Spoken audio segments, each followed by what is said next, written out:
Well, I think they heard us. MLB 24 just 2 weeks away now. We finally have news. And I'm very excited about it. We learned a lot about Diamond Dynasty, addressing a lot of concerns that you guys have had about the mode, and we're no longer in the dark. You know, there's finally some reason why you might actually go and buy this $70 game. So we have a lot to talk about. Let me know in the comment section down below what you think of the new changes coming to Diamond Dynasty, and a couple on the gameplay end as well. Leave a like if you guys are new, subscribe to the channel, and let's get right into it. The million-dollar question. Are sets back in MLB The Show 24? No. Sets aren't back, but seasons are. Each season is approximately going to be about 12 weeks long. And within each season, every card is labeled with that corresponding season. And after the season, those cards are no longer used for ranked seasons, events, yada yada. So it sounds a lot like sets, right? I'd say it's a lot like MLB The Show 23 in that way, but there's a significant difference that, in my opinion, was the real problem with last year's game structure. Because in MLB 24, you're going to have a much easier way at getting a head start towards the next season, and you're now going to be building towards a progressive goal of 99 overall. Yes, each season, overalls at release are only going to be 91, and you work your way up towards the game's finest by season's end. I do want to clarify, those season cards can still be used in modes like Base Conquest, the US Conquest map, Play vs. Friends, things that you could use out-of-set cards for last year. And then we also have core cards back in MLB 24.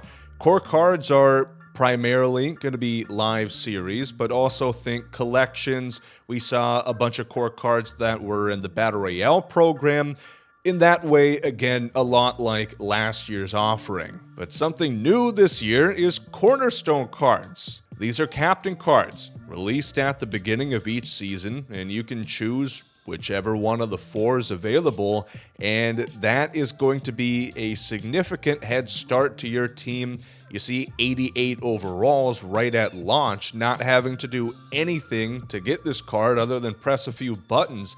This is going to be a nice way to start off each season.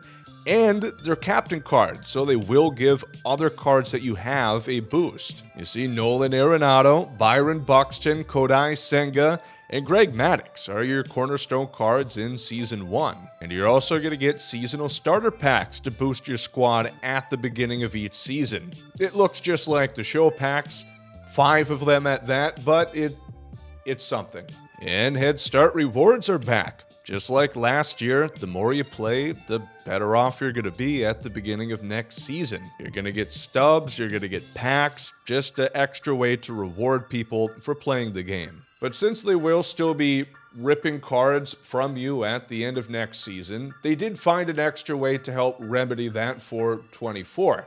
You can now earn additional wildcard slots. Last year, of course, you had the 1. That was a flat number that didn't change the whole year, so you were limited to 1 out-of-season card that you could use. But now, each season, you're able to earn multiple, and it looks like you're going to be unlocking these through the XP reward path. So once more, the more you play, the more opportunities you're going to have to take cards that were in a past season, put them onto your lineup, and get a better team from the get-go. I will say, I do like this format a lot. Partly because that's exactly what I said that they should do. If you look back at a previous video of mine about a month or so ago, this is almost entirely what I recommended.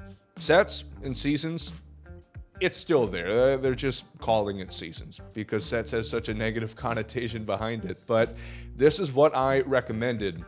I don't think the restriction's the problem. I think the issue was that you had 99s at the beginning of each season, so it made it feel a whole lot less special. When that next month the huge team affinity dropped, the new set collections came in, they were good cards, but you already had good cards, and there, at that point, isn't much reason to actually grind and try and get them.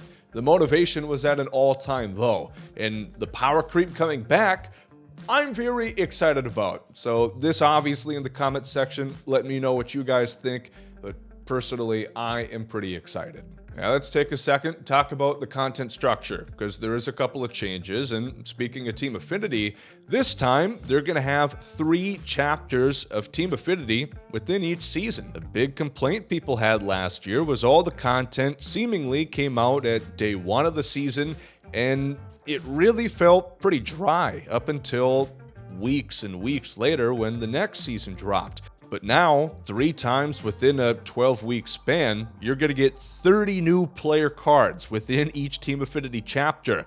1 card per team, also stubs, packs, the usual in Team Affinity, and you get a sneak peek at a brand new legend, Brian Dozier, for those Minnesota Twinkies. And 89 overall Vladimir Guerrero, the Takashi card series from MLB 22. It looks like TA is going to be classic cards to begin Season 1 of MLB 24. Sellable rewards are back. Ranked programs will have sellable rewards with the new exclusive program player.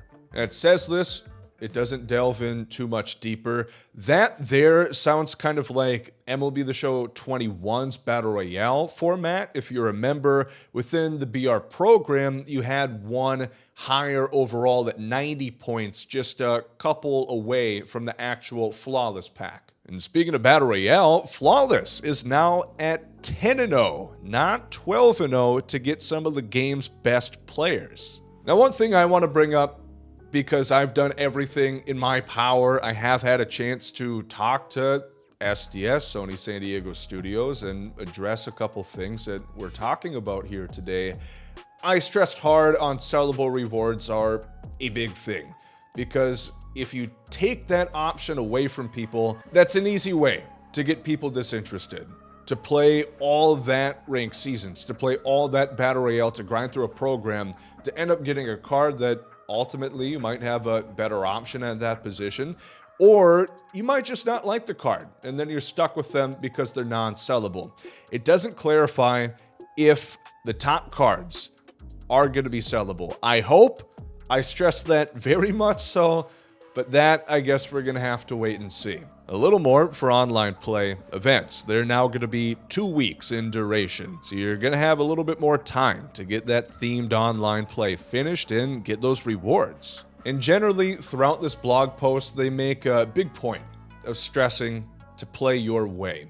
You remember at the end of MLB The Show 23, pretty much all the programs that released, you could go and earn progress how you choose, whether that be through online missions, whether that be through moment challenges, conquest maps, showdown, you name it.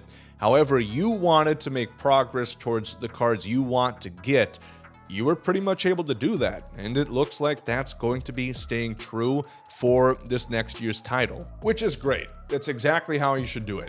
You should not be forced to go online if you don't want to. You shouldn't have to play a conquest map if you don't want to. I will say it does kind of stress within this blog post that online rewards will be king. They will be the best. Think Battle Royale 12-0s, ranked seasons rewards. Those are going to be the cream of the crop on the overall scale throughout that season. Again, we start at 91.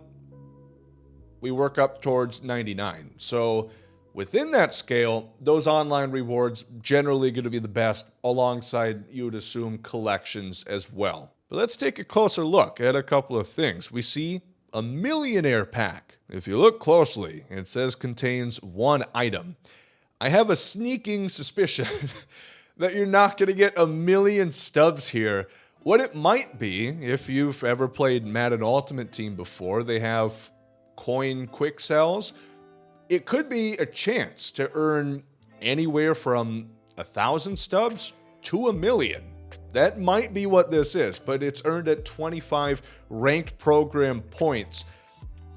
So I wouldn't set your hopes too high. Be on the lookout for extra special core card collection rewards of Legends and Flashbacks, including a special launch collection featuring Vladimir Guerrero Jr., 91 overall with some beautiful card art. And interestingly enough, there's a similar themed 91 Joe Mauer that you can see, but this one is labeled Season 1. So we know the collectathon's gonna be back on for MLB 24. Live Series collections will still be there. They don't talk overalls, but I would be extremely shocked if they were not 99s for the MLB, AL, and NL collections. And they're also giving us a little sneak peek. A new card series, and I'm gonna guess a new legend. I'm gonna say this is Tony Oliva, standing before his Hall of Fame plaque in the background. We're pretty sure that he's in the game, given that he was in the MLB 24 cover trailer. And this looks a lot like the baby blue jerseys the Twins would wear around that time, with the navy undershirt and high socks. I did say we were gonna talk about gameplay. There isn't much to show, but the couple that there is, you see Vladdy is whipping his dreads back and forth a la Willow Smith. And in SDS's effort to combat the sinker meta, they're changing the pinpoint input. It looks a bit more like a splitter now, and it certainly will be more difficult. I wish there was more to it, because something like the sinker meta is what makes the games feel so similar year in and year out.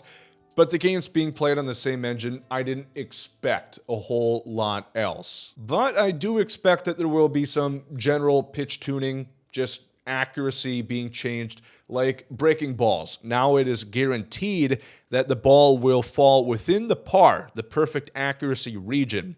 A portion of the ball is going to be in the circle, which sounds like, no shit, wouldn't it always be like that?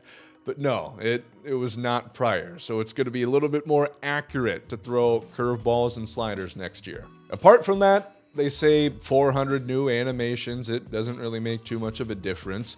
The rule changes are here, though. The disengagement rule, I would imagine this will apply for online, is in MLB 24, meaning after 2 pickoff attempts, if you don't get them on the 3rd try, the base runner is allowed the next base. They also talk pitch clock, which I really don't think that this is going to be online, because there already is a pitch clock. If you don't throw a pitch, it's just going to throw a 4-seam fastball right down the dick. So I would assume that's going to be a franchise, a offline offering that they're going to add into the game, which is cool. A lot of people were asking for that. And bigger bases are also there. They put the pizza boxes out there. And that is what we know about MLB 24, just about 2 weeks out from the game's early access release.